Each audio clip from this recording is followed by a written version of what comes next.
വലിച്ചെറിയപ്പെടുന്ന പേനകൾ സൃഷ്ടിക്കുന്ന മാലിന്യ പ്രശ്നങ്ങളെപ്പറ്റി നമ്മൾ ഡിസ്കസ് ചെയ്തു അല്ലേ?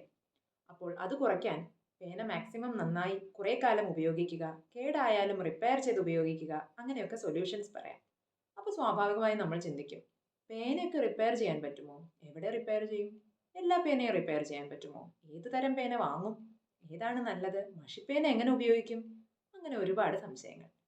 ഇങ്ങനെ സ്വാഭാവികമായി തോന്നുന്ന സംശയങ്ങൾക്ക് ഒരു മറുപടിയായാണ് ഇന്ന് സസ്റ്റെക്കോ എത്തിയിരിക്കുന്നത്. നമസ്കാരം. സസ്റ്റെക്കോയുടെ 1 വീക്ക് 1 പ്രോബ്ലം മൾട്ടിപ്പിൾ സൊല്യൂഷൻ സീരീസിലെ ദ പെൻ പ്രോബ്ലവുമായി ബന്ധപ്പെട്ട എക്സ്പേർട്ട് ഒപ്പീനിയനാണ് ഇന്ന് നമ്മൾ കേൾക്കുന്നത്. ഇത് ഞാൻ പറയുന്നതല്ല കേട്ടോ. വർഷങ്ങളായി പലതരം പേനകൾ റിപ്പയർ ചെയ്ത് വീണ്ടും ഉപയോഗിക്കാവുന്ന രീതിയിലാക്കി കൊടുക്കുന്ന ഇന്ത്യയിലെ തന്നെ ഏക ഡെഡിക്കേറ്റഡ് പെൻ സർവീസ് സെന്ററായ നമ്മുടെ തൃശ്ശൂരിലെ ദ ഓണസ്റ്റ് പെൻ ഹോസ്പിറ്റലിന്റെ ഉടമ നാസർ ചേട്ടന്റെ വിദഗ്ധ അഭിപ്രായങ്ങളാണ്. ഈ വിഷയത്തിൽ നാസർ ചേട്ടൻ എന്താ പറയാനുള്ളതെന്ന് കേൾക്കാം. 88 വർഷമായി ഇവിടെ ഫാദറായിട്ട് തുടങ്ങിയതാ. അപ്പൊ ഒരു പേന കിട്ടിയ ജീവിതാവസാനം വരെ കൊണ്ടുനടക്കേണ്ട കാലഘട്ടമാണ് അന്ന്. അപ്പൊ മഷിപ്പേനാണ് ആദ്യമായിട്ട് വന്നത്. അതിന് ശേഷമാണ് ബോൾ പെന്നും മൈക്രോ പേനകളൊക്കെ വന്നത്. അപ്പൊ അന്ന് കാലത്ത് വേറെ കിട്ടാനൊരു അവസരമില്ല. അപ്പൊ ഈ ഒരു പേന കിട്ടിയാൽ നമ്മളെ ജീവിതാവസാനം വരെ കൊണ്ടുനടക്കണം. വളരെ പ്രധാനപ്പെട്ട ഒരു കാര്യമാണ് നാസർ ചേട്ടൻ പറഞ്ഞത്. ഒരു കാലത്ത് പേന ഒരു ഡിസ്പോസിബിൾ ഐറ്റം ആയിരുന്നില്ല. മറ്റൊന്ന് കിട്ടാൻ പ്രയാസമായിരുന്നതുകൊണ്ട് എല്ലാവരും അതിനെ സൂക്ഷിച്ചുപയോഗിച്ചിരുന്നു. എന്നാൽ ഇന്ന് സ്ഥിതി മാറി.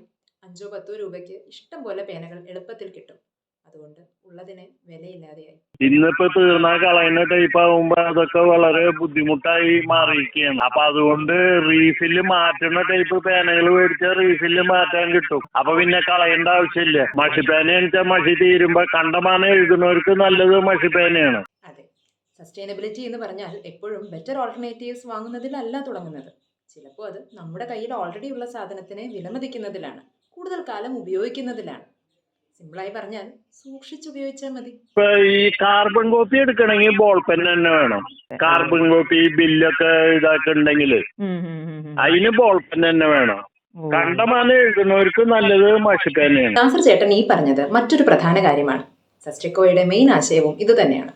അതായത് ഒരേ സൊല്യൂഷൻ എല്ലാവർക്കും യോജിക്കില്ല. നമ്മുടെ ആവശ്യം എന്താണെന്ന് മനസ്സിലാക്കി പ്രാക്ടിക്കൽ സൊല്യൂഷൻ കണ്ടെത്തുക.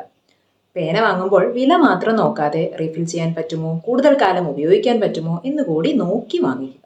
ഈ ഫൗണ്ടൻ പേന പല ആൾക്കാരും എഴുതാൻ പറ്റില്ല, അതുകൊണ്ട് ബുദ്ധിമുട്ടാണ് എന്നുള്ള രീതിയിൽ മാറ്റി വെക്കുന്നതുണ്ട്. അപ്പോ എങ്ങനെ അതിനൊന്ന് എങ്ങനെയാ ഹെൽപ്പ് ചെയ്യാൻ അപ്പൊ പറ്റുക? കഴുകി വെക്ക, പച്ചവെള്ളത്തില് കഴുകി വൃത്തിയാക്കി വെച്ചാൽ മതി.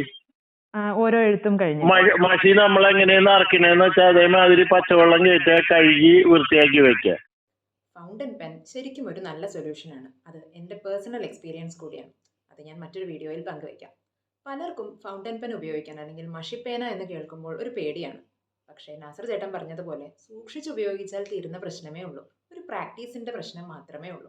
പിടിക്കുന്ന രീതിക്കൊക്കെ ഒരു പ്രത്യേകത ഉള്ളത് കൊണ്ടായിരിക്കാം അത് ഒരാളുടെ പേന കൈമാറി കൊടുക്കരുത്. പൊസിഷൻ വ്യത്യാസം വരും. നമ്മളെഴുതണത് നമ്മൾ തന്നെ ഉപയോഗിക്കണം. വേറെ ആൾക്ക് എഴുതാൻ കൊടുത്താൽ പൊസിഷൻ വ്യത്യാസം വരും, കംപ്ലൈന്റ് വരും. ഫൗണ്ടൻ പെൻ ഷെയർ ചെയ്യാൻ പറ്റില്ല എന്ന് നാസർ ചേട്ടൻ പറഞ്ഞപ്പോൾ ഞാൻ ഈ അടുത്ത് കണ്ട ഒരു വീഡിയോ ആണ് ഓർത്തത്.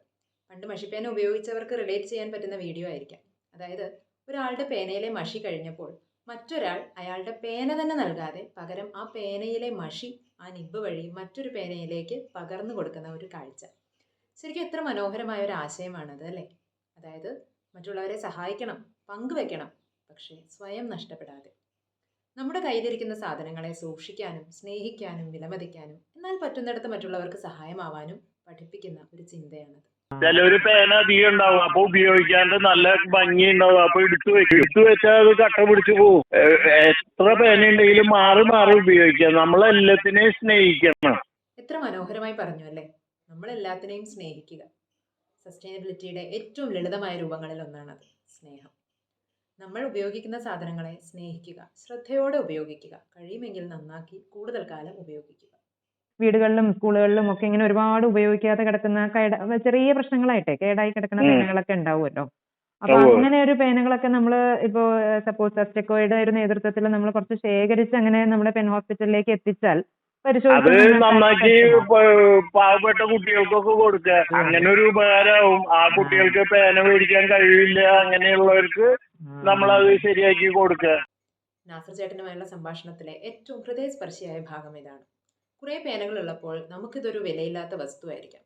പക്ഷേ മറ്റൊരാൾക്ക് അതൊരു അവസരമാണ്, അതൊരു അമൂല്യ വസ്തുവാണ്. അങ്ങനെയുള്ളവർക്ക്, അതിനെ വിലമതിക്കുന്നവർക്ക് അത് കൈമാറുക. വീടുകളിലും സ്കൂളുകളിലും മറ്റും വെറുതെ ഉപയോഗിക്കാതെ കിടക്കുന്ന പേനകൾ ശേഖരിച്ച് റിപ്പയർ ചെയ്യാൻ പറ്റുമെങ്കിൽ റിപ്പയർ ചെയ്ത് ആവശ്യക്കാരായ കുട്ടികൾക്കോ മറ്റോ കൊടുത്താൽ അതൊരു വേസ്റ്റ് റിഡക്ഷൻ മാത്രമല്ല, ഒരു സോഷ്യൽ സർവീസ് കൂടിയാണ്. പേനകളുടെ കാര്യത്തിൽ പ്രായോഗികമായി ചെയ്യാൻ പറ്റുന്ന പല കാര്യങ്ങളുമാണ് നാസർ ചേട്ടൻ നമ്മളുമായി പങ്കുവച്ചത്.